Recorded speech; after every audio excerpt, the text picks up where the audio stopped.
श्री राम जय जय राम, श्री राम जय जय राम। नारायण समारंभां शंकराचार्य मध्यमां अस्मदाचार्य पर्यन्तां वंदे गुरु परंपरां। श्री गुरु चरण सरोज रज निज मन मुकुर सुधार, भानव रघुबर विमल जस जो दायक फल चार। ओम श्री सीतारामचंद्राभ्यां नमः, उमा महेश्वराभ्यां नमः। श्री कालकी दक्षिणेश्वर धाम दरगाह श्रीमते नमः। साथ के सत्संग के क्रम में गाय सेवा का फल बता रहे हैं। गवाम चरण धूलिम तु सर्वं पाप प्रणाशनम, ललाटके मस्तके घारे गंगा स्नान फलम लभेत। गायों के चरणों की धूल पापों का नाश करती है, उसके लाट और मस्तक पर लगाने से गंगा स्नान का फल मिलता है। गाय के विषय में कहा गया है, आगे गाय पीछे गाय, आगे गाय पीछे गाय, इत गाय उत गाय, इत गाय उत गाय। गोविंद को गायन में बसी वो विभावे, गोविंद को गायन में बसी बोई भावे। गायन के संग धावे, गायन के संग धावे, गायन ने सचु पावे, गायन ने सचु पावे। गायन की खुर रैनु अंगल पठावे, गायन की खुर रैनु अंगल पठावे। गायन सो ब्रज छायो बैकुंठ बिसरायो, गायन खूब ब्रज छायो बैकुंठ बिसरायो। गायन के हित कर गिरि लय उठावे, गायन के हित कर गिरि लय उठावे। छीत स्वामी गिरधारी, छीत स्वामी गिरधारी, विठलेश वसुधारी, विठलेश वसुधारी। ग्वारिया को भेष धरी गायन पे आवे, ग्वारिया को भेष धरी गायन पे आवे। वृंदावन में बाग बगीचों और सरोवरों की अनुपम छटा थी। उस वन में हरी हरी घास में गायें चरती थीं। भगवान अपने सखाओं के साथ अनेक मनोरंजन करते थे। एक दिन श्री दामा सखा बोले, आप दोनों भाई राक्षसों को मारने वाले हैं, हमारी इच्छा यहाँ से कुछ दूर तालवन है, उसमें जाने की है। सुखदेव जी कहते हैं, फलानि तत्र भूराणी भूरिणी वदन्ति पतितानि च, सन्ति किन्त्वरुद्धानि धेनुकेने दुरात्मना। उस वन में ताल के पके पके फल गिर रहे हैं तथा कुछ गिरे पड़े हैं, परंतु दुष्ट धेनुकासुर वहाँ अपने बहुत से संबंधियों के साथ रहता है और बहुत से मनुष्यों को खा चुका है। हे दाऊ दादा, हमारी उन फलों को खाने की भारी इच्छा है। श्री कृष्ण सबको लेकर वहाँ जाकर फलों को खाने लगे। तभी वहाँ गधे के रूप वाला दैत्य आकर पृथ्वी को कंपायमान करता हुआ दाऊ की पीठ पर दुलत्ती चला दी। पुनः दुलत्ती चला ही रहा था कि दाऊ ने पिछले दोनों पैरों को पकड़कर के घुमाया और ताड़ के वृक्षों पर डाल दिया। उसी समय प्राणांत हो गया। पीछे दोनों भाइयों ने उसके साथियों को मार दिया। अतः दुष्टों को भी मुक्ति देने वाले के गुणगान करो। पेट चढ़ी और पीठ चढ़े पलना हूँ, चढ़े चढ़े गोद धना की। पीठ चढ़े और पीठ चले पलना हूँ, चढ़े चढ़े गोद धना की। हाथी चढ़े और हाथी चढ़े और घोड़ा चढ़े, पालकी हूँ चढ़े बहु जोरो जना के। शत्रु ओ मित्र के चित चढ़ी कवि ब्रह्म मने, दिन बीते पैना के। इसके नाम सुधारे नहीं अब, कांधे चढ़े चले जारी जना के। इसके नाम सुधारे नहीं अब, कांधे चढ़े चले जारी चल जना के। कृष्ण गोविंद गोविंद गोपाला, मेरी मुरली बजैया नंद लाला। कृष्ण गोविंद गोविंद गोपाला, मेरी मुरली बजैया नंद लाला। मेरो गैया चरैया गोपाला, मेरो रास रचैया गिरपाला। मेरो गैया चरैया गोपाला, मेरो रास रचैया गिरपाला। धेनुकासुर का पूर्वजन्म के विस्तार बता रहे हैं। पूर्व जन्म में वह बलि का पुत्र साहसिक था। एक बार तिलोत्तमा अप्सरा के साथ गंधमादन पर्वत पर विहार कर रहा था कि पास में दुर्वासा ऋषि समाधिस्थ थे। उनके ऊपर वामी जम गई थी। इन दोनों के क्रियाकलापों से ऋषि को व्यवधान हुआ तो साप दे दिया कि तू असुर योनि में गधा होगा। प्रार्थना करने पर कहा कि द्वापर में बलदेव जी द्वारा उद्धार होगा, यह तिलोत्तमा बाण की पुत्री उषा होगी। श्री कृष्ण के पौत्र का संसर्ग पाकर शुद्ध हो जाएगी। उत्तिष्ठ गर्दभाकार गर्दभो भव दुर्मते बलदेव सहस्तेने मुक्तिस्ते भवितासुरो। तिलोत्तमा कहती है, तिलोत्तमे भारते तुम बाणपुत्री भविष्यसि। श्री कृष्ण पौत्र श्लेषेण पुनः भूता पूता भविष्यसि। अब कालिया नाग का आख्यान है। एक दिन गोविंद ने सोचा चले यमुना में कालिया हद में रहने वाले नाग को दंड दे करके यमुना जल को शुद्ध करना है। ग्वालों गायों के साथ यमुना किनारे आए। गर्मी का मौसम था, सबने यमुना जल पिया, लेकिन सब मरणासन्न हो गए। गोविंद ने कृपा दृष्टि करके सबको जिंदा कर दिया। कालिया है 1 योजन प्रमाण में अगाध जल जो नाग के बीच से सदैव खौलता रहता था। वो कालिया हृद है। परीक्षित कहते हैं, कथमंतर्जलीय गाधे निगृहणाद भगवान नहिम सवै बहुयुगावासम यथायासीद विप्रकथ्यताम। हे प्रभो, भगवान ने यथा जल में से उसे कैसे पकड़ा? सांप तो पृथ्वी पर रहते हैं, वह नाग इतने दिनों अगाध जल में कैसे रहा? कृपया इस रात को समझाइए। सुखदेव जी कहते हैं, कालिंद्याम कालियस्यासी दधदहा कश्चित विषाग्निना सप्यमाण पया यस्मिन् पतत्युपरिगाह खगाह। हे राजन, उस यमुना में एक हद था जिसमें नाग रहता था। उसके उल्वण विष से जल खौलता रहता था, जिससे उसके ऊपर होकर उड़ने वाले पक्षी भी झुलस कर गिर जाते थे। गोविंद ने कहा, आज गेंद का खेल खेलेंगे। खेल शुरू हुआ। गोविंद ने जानबूझकर गेंद को यमुना जल में गिरा दिया। श्री दामा बोले, मेरी उसी गेंद को दे दो, तूने ही गिराई है।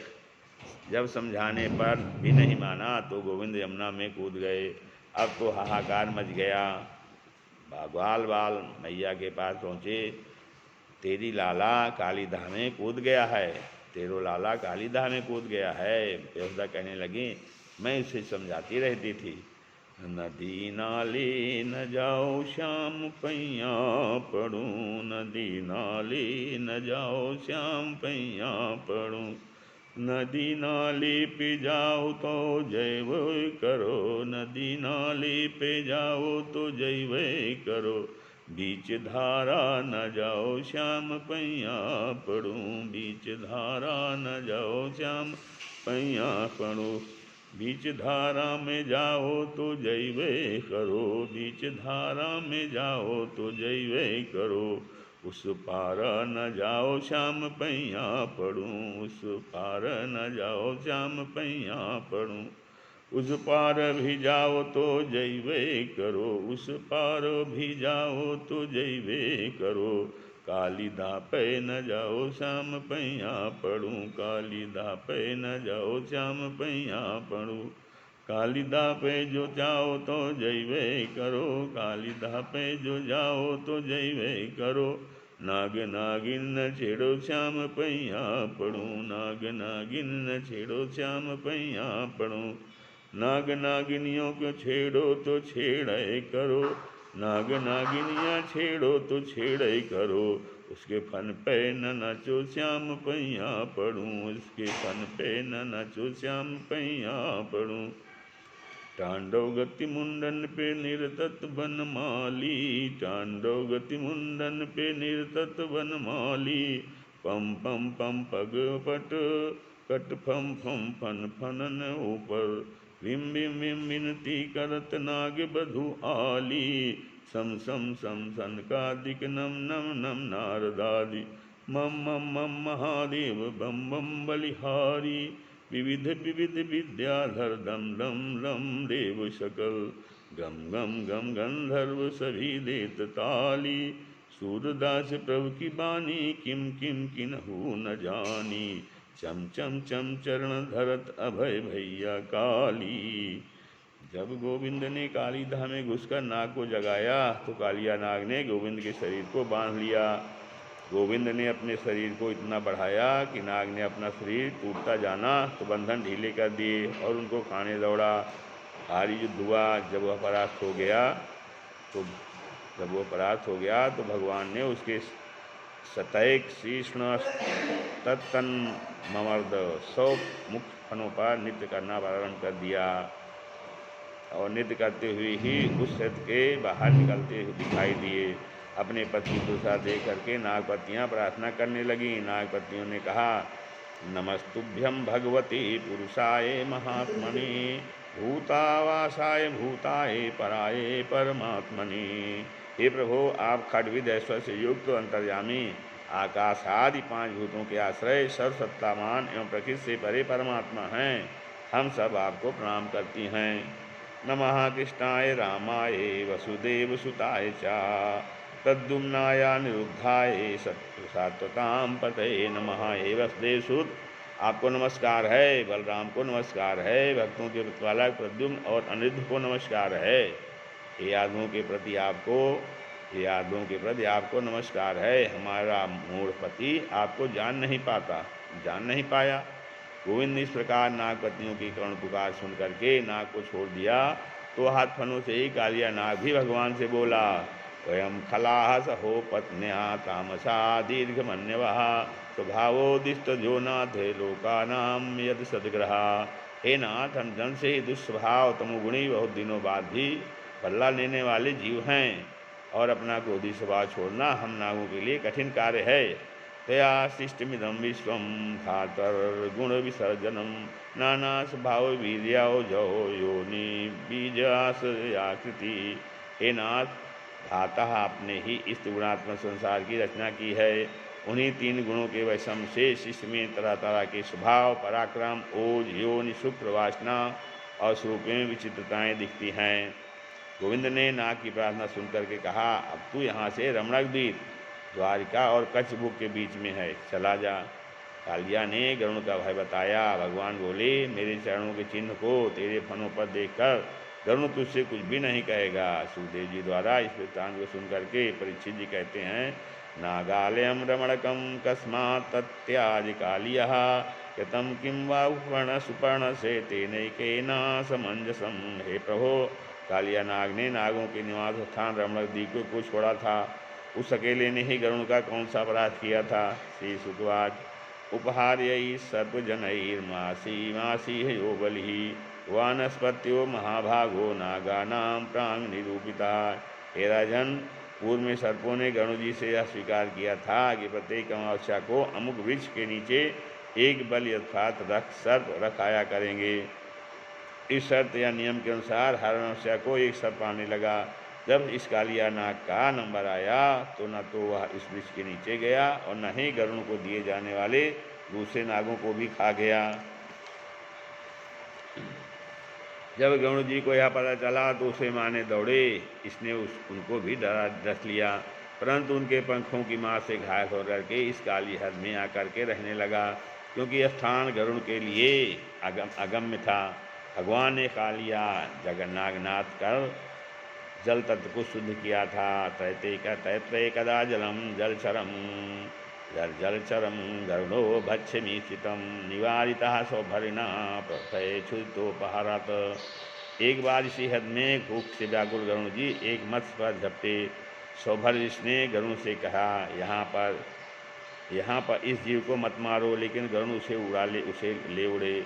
उस मत्स्य राज के मरने पर मछलियाँ असहाय और दुखी हो गईं। उनके दुख से दुखी ऋषि ने गरुण को साथ दे दिया कि अत्र भविष्य गणो यदि मत्स्यान् सखादति सद्यः प्राणैर्वियुज्येते सत्यमे तद्ब्रवीम्यहम्। यदि यह गरुण फिर कभी यहाँ पहुँचकर मछली को खाएगा तो सत्य कहता हूँ वह तुरंत मर जाएगा। इसी कारण से गरुण इस स्थान पर न आते थे। यही सोच कालिया नाग यहाँ रहता था। यदि यह गरुण फिर कभी यहाँ पहुँचकर मछली को खाएगा तो सत्य कहता हूँ कि वह तुरंत मर जाएगा। पूर्व जन्म में कालिया नाग जो है पूर्व स्वयंभू मनवंतर में वेदखेड़ा नाम के एक मुनि विंध्याचल पर्वत पर तपस्या कर रहे थे। वहाँ पर वहीं पर श्रीराम मुनि तपस्या करने आ गए। वेद श्रीराम मुनि ने आवेश में उनसे कहा, तुम यहाँ तपस्या मत करो। इस बात को सुनकर श्रीराम मुनि क्रोधित हुए और एक दूसरे को शापित करने लगे। वेद शिरा ने शाप दिया, स्वसन सर्प इव त्वं भो वृथा क्रोध करोसि, अतः सर्पो भो त्वं ही हूयते गरुणाभयम्। हे शिरा, तुम सर्प की तरह फुफकार मारकर व्यर्थ क्रोध करते हो। जाओ, सर्प हो जाओ, गरुड़ ने तुमको सदा भय रहेगा, गरुड़ से तुमको सदा भय रहेगा।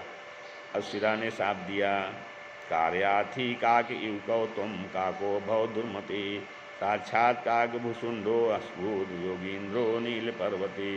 वेद शिरा मुनि से कहा, तुम्हारा मनोभाव दूषित है, जरा सी बात पर इतना भयंकर शाप दे डाला। तुम कौवे के समान अपना ही काम सिद्ध करना चाहते हो, जाओ कौवा हो जाओ। शाप दे कर के दोनों दुखी हो रहे थे। तब भगवान ने कहा कि तुम तो कालिया नाग बनोगे, मेरे चरण चिन्ह फन पर रहने से गरुण भय न रहेगा।